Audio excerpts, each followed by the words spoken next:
PTT 2026 admission के form आज 20 फरवरी से स्टार्ट हो चुके हैं। पीटीटी से आप डायरेक्टली फोर्थ ईयर कोर्स में बीए बीएड और बीएससी बीएड कर सकते हो और 2 साल के कोर्स में केवल ग्रेजुएशन पास बीएड कर सकते हो। तो दोस्तों मैं आपको इस वीडियो में पूरा फॉर्म को स्टेप बाय स्टेप बताऊंगा कि कैसे आप फॉर्म भर पाएंगे, क्या क्या डॉक्यूमेंट्स चाहिए और कैसे आप फॉर्म खुद से फिल कर पाएंगे। दोस्तों ये है वीएमयू पीटीटी की ऑफिशियल वेबसाइट। इस बार वीएमयू कोटा ही करा रहा है एग्जाम कंडक्ट। जैसा कि नोटिफिकेशन यहाँ पर दिया हुआ है, ये नोटिफिकेशन था अधिसूचना जो कि पीटीटी 2 साल की है, बीएड की है। अभी तक 4 साल वाला इसी लिंक यहाँ कहीं पर वो ऐड होगा, लेकिन अभी तक वो लिंक ऐड नहीं हुआ। अभी बीएड 2 साल की कोर्स के ही फॉर्म स्टार्ट हुए और 4 साल वाला भी जल्दी चालू होगा। इसकी जो फीस आवेदन शुल्क वो 500 रुपये है। आवेदन आज 20 फरवरी से स्टार्ट हुए और 1 महीना चलने वाले यानी 20 मार्च तक चलेंगे। और प्रवेश परीक्षा की संभावित तिथि आपकी 14 जून, जो कि बदलाव जिसमें हो सकता है। तो फॉर्म दोस्तों आपके सामने यही लिंक दिया हुआ है, इस लिंक के ऊपर जाकर आप फॉर्म फिल कर सकते हैं। और जो डॉक्यूमेंट चाहिए मैं आपको बताता हूँ। आपके पास जाति प्रमाण पत्र होना चाहिए, मूल निवास होना चाहिए, बीए की मार्कशीट होनी चाहिए। आप अगर ग्रेजुएशन में अपेयरिंग में है तो भी फॉर्म फिल कर सकते हैं। आधार कार्ड आपके पास होना चाहिए, 10th व 12th की मार्कशीट होनी चाहिए। अब दोस्तों मैं फॉर्म करना करता हूँ यहाँ से शुरू, कैसे आप फॉर्म फिल कर पाएंगे। दोस्तों जैसा कि इसी नोटिफिकेशन में यहाँ पर ये लिंक दिया हुआ है, PTT VMU Kota 2026 top in, इसको यहाँ से आपको कॉपी कर लेना है और यहाँ पर डायरेक्टली आपको अपने मोबाइल या पीसी पर क्रोम ब्राउजर में इसको पेस्ट करके सर्च कर देना है। जैसे आप सर्च करेंगे तो आपके सामने इस प्रकार से आएगा बीएड 2 साल का कोर्स।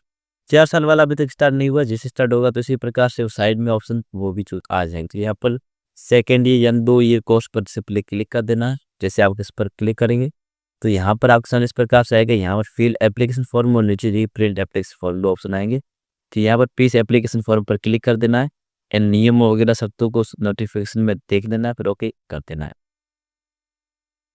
जैसे आप ओके करेंगे तो आप फॉर्म के ऑफिशियल पोर्टल पर रिडायरेक्ट कर दी जाएंगी। यहाँ पर आपको अपना नाम पूछ रहा है, पहले नाम लिख देना है, फिर फादर नाम यहाँ पर लिखना है, 10th की मार्कशीट के अनुसार आपको डाटा लिखना है, मदर का नाम यहाँ पर भर देना है, फिर डेट ऑफ बर्थ आपको अपने 10th की मार्कशीट के अनुसार भरनी है, सेल्फ यानी खुद की ईमेल आईडी भरनी है, खुद के मोबाइल नंबर यहाँ पर फिल करनी है और अल्टरनेटिव यानी अदर कोई मोबाइल नंबर तो यहाँ पर चूज करना है। आधार नंबर आपको यहाँ पर लिख देना है, पेमेंट ऑप्शन यहाँ से ईमेल तो चालान कर देना है। जैसे आप ये डाटा भरेंगे उसके बाद आपको प्रोसीड आइकन पर क्लिक करना है। सिंपली मैं ये डाटा भरता हूँ, उसके बाद मैं नेक्स्ट प्रोसेस आपको बताता हूँ। फिर आपको प्रोसीड आइकन पर क्लिक कर देना है। जैसे डाटा भरेंगे उसके बाद इस प्रकार से आपको प्रोसीड आइकन पर क्लिक कर देना है। फिर आपका ये डाटा या नॉर्मल यहाँ पर शो होगा बेसिक डिटेल और नीचे आपको अपनी लेटेस्ट फोटो अपलोड करनी है, लेफ्ट थंब अपलोड करना है। सबसे पहले यहाँ पर क्या करना है, पहले ऑप्शन में चूज फाइल पर क्लिक करके आपको अपनी फोटो अपलोड करनी है। फिर सेकंड में आपको अपने सिग्नेचर अपलोड करने हैं। फिर थर्ड में आपको अपना left thumb head thumb impression upload करना है। सब तीनों यानी तीनों जो भी है फोटो है, सिग्नेचर और लेफ्ट थंब में तीनों की 100 KB से कम की साइज होनी चाहिए। तो ठीक है, मैं तीनों डाटा अपलोड करता हूँ। चूज फाइल पर क्लिक करके आपको डाटा अपलोड करना है। तो मैं सिंपली ये डाटा अपलोड कर देता हूँ। जैसे आप ये डाटा भरेंगे तीनों इस प्रकार से शो होंगे। फिर नेक्स्ट आइकन पर दोस्तों आपको क्लिक कर देना है। जैसे आप नेक्स्ट आइकन पर क्लिक करेंगे तो आपके फोटोज वगैरह सेव हो जाएंगे। फिर आपको इस प्रकार से फॉर्म शो होगा। नीचे आ जाना है, यहाँ पर आपको ना अपना लिंग सेलेक्ट कर देना है। वैवाहिक स्थिति आपको यहाँ से चूज कर देनी है, मैरिड हो तो मैरिड करना है, अनमेरिड हो तो अनमेरिड कर देना है। फिर नीचे जाना है, आपको अपने स्टेट यानी आपके मूल निवास स्टेट का स्टेट भरना है। फिर आपको अपना जिला भरना है, किस जिले में निवास करते हैं। और यहाँ पर मूल निवास का डाटा भरना है। आपको टोकन नंबर, राजस्थान में टोकन नंबर भरने हैं, अदर स्टेट से हो तो उसके सर्टिफिकेट नंबर दोस्तों आपको यहाँ पर भरने हैं। दोस्तों जैसे नंबर भर देंगे तो नंबर भरने के बाद उन्हें प्रमाण पत्र देना, किस दिनांक को प्रमाण पत्र जारी हुआ है वो डेट आपको यहाँ पर भर देनी है। ठीक है, ये मैंने भर दी है। फिर आपको अपनी कैटेगरी यहाँ से चूज कर देनी है। जो भी आपकी कास्ट कैटेगरी है वो सही तरीके से आपको भर देनी है। माइनॉरिटी यानी अल्पसंख्यक समुदाय से यस करना है और फिर कौन समुदाय से आते हो, अगर नहीं है तो आपको नो ही कर देना है। अगर आप इन इस प्रकार के एरियाज में बिलोंग करते टाडा और सारिया में, यहाँ पर चूज करना है। अदर केस में नो नहीं रख देना है। अगर आप डिफेंस पर्सनल थे और रिटायर्ड हो, यस करना है। फिजिकल हैंडीकैप्ड हो, यस करना है। और आप अपने श्रेणी यानी कास्ट कैटेगरी वाले उस प्रमाण पत्र के यहाँ पर फॉर्म नंबर जो उसके सर्टिफिकेट नंबर भरने हैं फिर इस किस तारीख को ये जारी हुआ है वो तारीख दोस्तों आपको फिल कर देनी है। फिर दोस्तों आपको अपना परमानेंट एड्रेस यहाँ से भर देना है, स्टेट सेलेक्ट कर देना है, अपना जिला यहाँ से चूज़ कर देना है और तहसील यहाँ से चूज़ कर देनी है। फिर आपको यहाँ पर अपना पिन कोड फिल कर देना है, डाकघर भी फिल कर देना है, फिर नीचे जाना है और अगर दोनों सेम है यहाँ से करंट और करस्पेंडिंग एड्रेस सेम है तो यहाँ पर इसको चूज़ कर देना है। इस तरह दोनों फिक्स हो जाएंगे। एनुअल इनकम कितनी है? 0 से 2 लाख के मध्य है। ये उससे ज़्यादा इस प्रकार से चूज़ कर देना। मेरे केस में 2 लाख 0 से 2 लाख के पते है। हिंदी में पेपर दूंगा, एक बार कंफर्म कर देना है, ठीक है। फिर आप अपना एग्ज़ाम डिस्ट्रिक्ट चूज़ करना है, फर्स्ट चॉइस। फिर सेकंड चॉइस में जो भी आप जिला चूज़ करना चाहो चूज़ करना है। यहाँ पर आपको अपनी सेकेंडरी की स्टेट भरनी, डिटेल भरनी कि आपने किस यूनिवर्सिटी में सेकेंडरी की थी, कौन से साल में की थी और कितने मार्क्स आपको आए, कितने में से आए, ठीक है, ये भर देना है। और यहाँ पर सर्टिफिकेट सीरियल नंबर जो भी हो वो आपको यहाँ पर फिल कर देना है। रोल नंबर भर सकते हो, ठीक है। फिर आपने 12th किस कॉलेज से की है वो यहाँ पर आपको यूनिवर्सिटी चूज़ कर देनी है, 12th यानी 12वीं।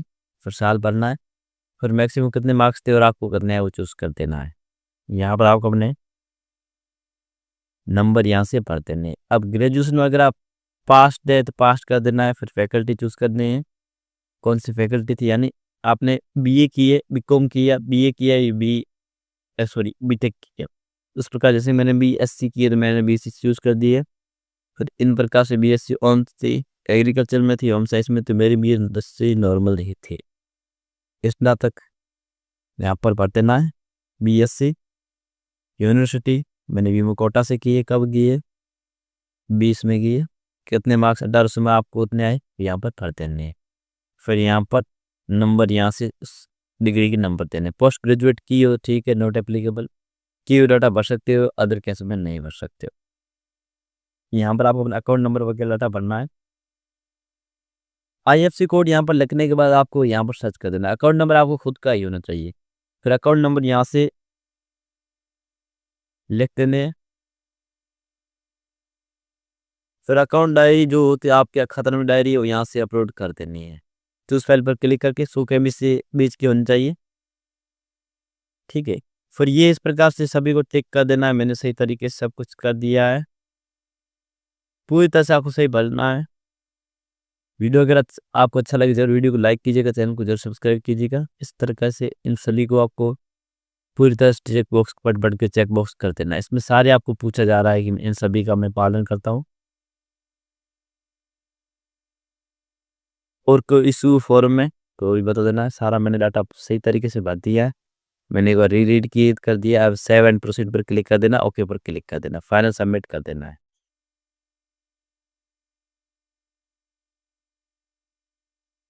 अब दोस्तों आपको ये फीस 500 रुपये पे कर देनी है। पे करने के बाद आपका फॉर्म फाइनली सबमिट हो चुका है। बात आती है कि आप अपने कोर्स में बीएड में सब्जेक्ट कब ले पाएंगे दोस्तों। वो इस बार नया प्रोसेस आ गया है। इस प्रोसेस में ऐसा है कि वो सब्जेक्ट आप कॉलेज मिलने के बाद ही जब आप करेंगे काउंसलिंग उसी समय भर पाएंगे। आशा है कि आपको वीडियो अच्छा लगा होगा। अगर अच्छा लगा तो चैनल को सब्सक्राइब कीजिएगा, बेल आइकन को प्रेस कीजिएगा। जो लौटूंगा नई वीडियो के